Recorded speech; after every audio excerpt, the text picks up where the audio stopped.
Hi friends, మన ఛానల్లో banana చిప్స్ని చాలా సులభంగా పర్ఫెక్ట్గా ఎలా చేయాలో చూద్దామండి. ముందుగా బనానా చిప్స్ కోసం పచ్చి అరటికాయలు తీసుకోవాలండి.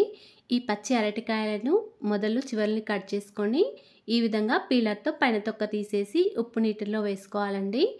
అన్ని అరటికాయలను కూడా ఈ విధంగా పీలర్తో తొక్క తీసేసి ఉప్పు పసుపు కలిపిన నీటిలో వేసుకోవాలి.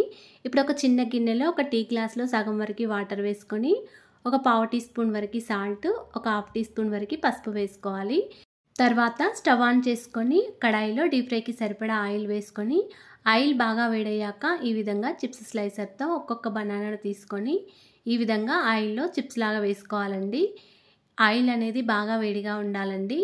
ఆయిల్ బాగా వేడయ్యాక చిప్స్ లాగా స్లైసర్తో వేసుకోవాలి.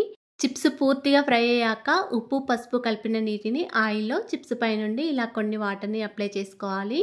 చిప్స్ పూర్తిగా ఫ్రై అయ్యాక క్రిస్పీగా అయ్యే వరకు ఫ్రై చేసుకోవాలండి. తర్వాత ఇలా చిప్స్ని స్ట్రైనర్లో తీసుకొని పక్కకు పెట్టుకోవాలి. అంతేనండి, ఎంతో సులభంగా క్రిస్పీగా ఉండే బనానా చిప్స్ రెడీ అయిపోయాయి. మీరు కూడా ఇలా ఒకసారి ట్రై చేసి చూడండి. Thanks for watching.